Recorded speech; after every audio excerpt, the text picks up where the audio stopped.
Buenas tardes, queridos hermanos que seguís siempre las reflexiones que dejamos para el grupo de la célula de Betel que llevamos a cabo cada semana. Esta tarde lo que quisiera es compartiros una hermosa porción de las Escrituras que se encuentra en Efesios capítulo 1, la carta de Pablo a los Efesios. Y voy a darle lectura y luego veréis por qué es tan importante estas palabras del apóstol Pablo. Pablo, apóstol de Jesucristo por la voluntad de Dios, a los santos y fieles en Cristo Jesús que están en Éfeso. Gracia y paz a vosotros de Dios nuestro Padre y del Señor Jesucristo.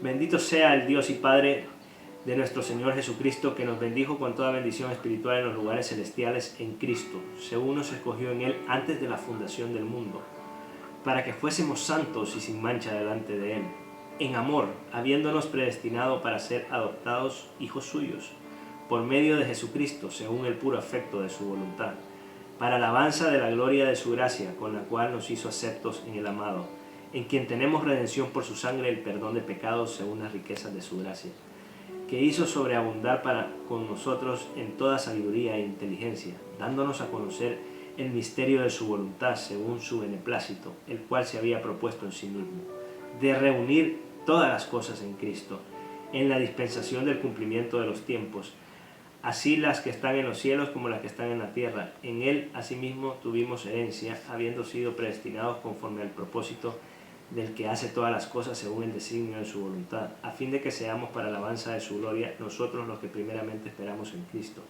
En Él también vosotros, habiendo oído la palabra de verdad, el evangelio de vuestra salvación, y habiendo creído en Él, fuisteis sellados con el Espíritu Santo de la promesa, que es las arras de nuestra herencia hasta la redención de la posesión adquirida para alabanza de su gloria. ¿Por qué quería compartir este pasaje de las Escrituras? Pues porque aquí está el Evangelio resumido. Aquí vemos el orden de la salvación del creyente. ¿Y cómo es ese orden? ¿Cómo aparece aquí en este texto de Pablo? Pues mira, aquí en este pasaje vemos mucho la palabra predestinados, elegidos, escogidos. ¿Y qué nos dice todo esto? Pues nos habla de la elección de Dios. Dice que nos escogió en Él antes de la fundación del mundo, el versículo 4. Versículo 5, en amor, habiéndonos predestinado. Dios, desde antes de que el mundo fuera creado, ya te había escogido para salvación. Esto ha sido tema de muchas polémicas y discusiones en el mundo protestante, en el mundo evangélico, vamos a decir en el mundo de la iglesia a través de los siglos. Pero yo no quisiera entrar en discusiones doctrinales o teológicas. Lo único que quiero decirte es que, lo creas o no, Cristo te eligió desde la eternidad, y la razón de esa elección fue el amor. Dice también el versículo 5, que nos había predestinado, dice, en amor habiéndonos predestinado. ¿Veis? La base es el amor. Pero también nos dice, y aquí encontramos otra cosa importante en el orden de la salvación, que hemos sido adoptados hijos suyos por medio de Jesucristo. O sea, hemos pasado a formar parte de la familia de Dios.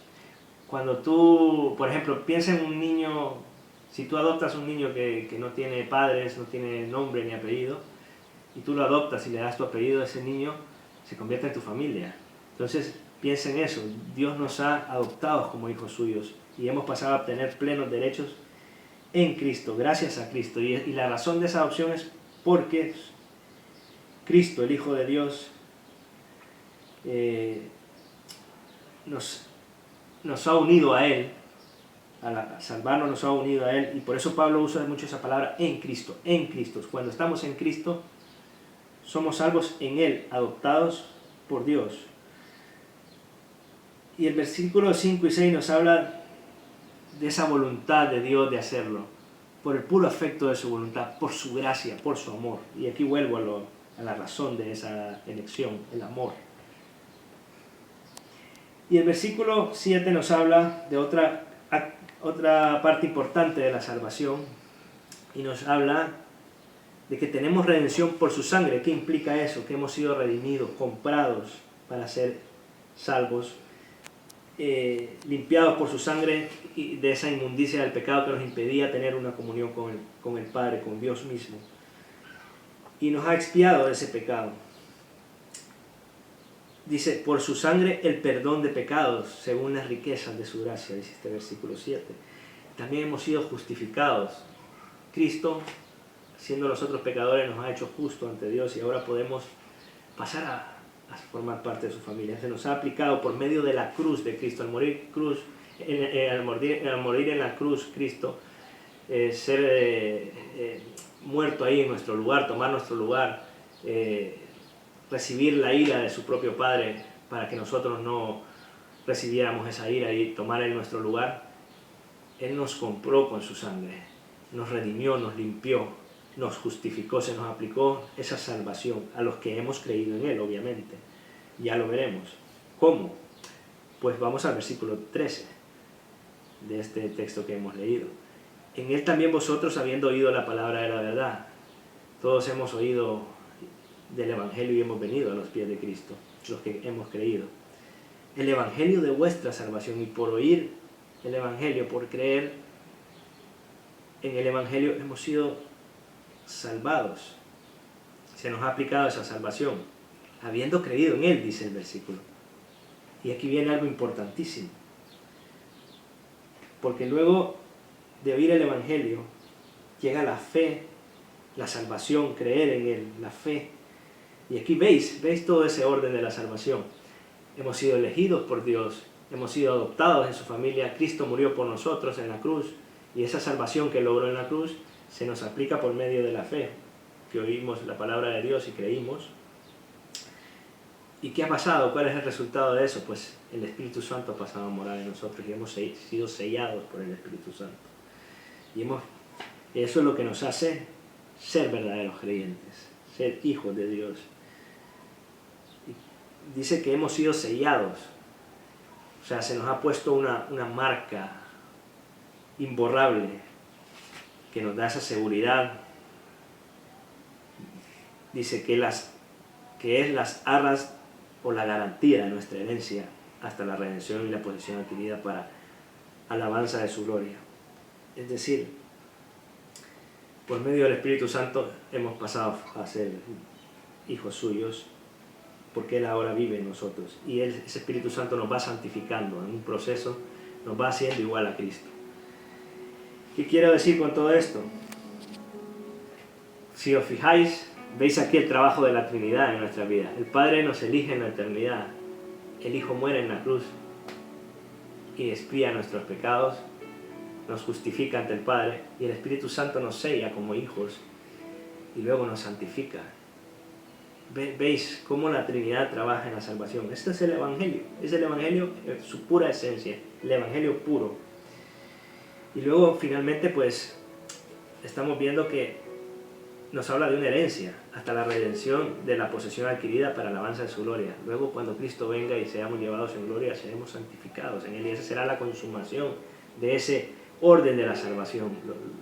Yo aquí lo veo clarísimo.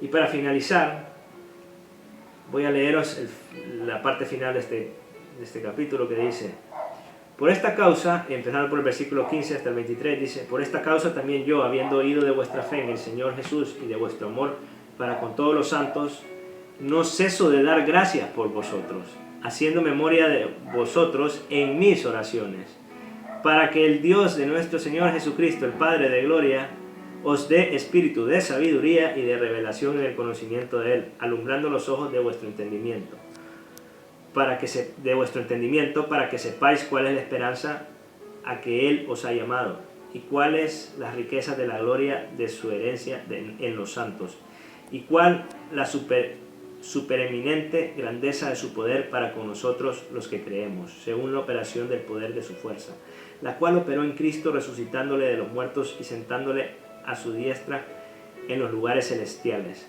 sobre todo principado y autoridad y poder y señorío, y sobre todo nombre que se nombra no solo en este siglo, sino también en el venidero.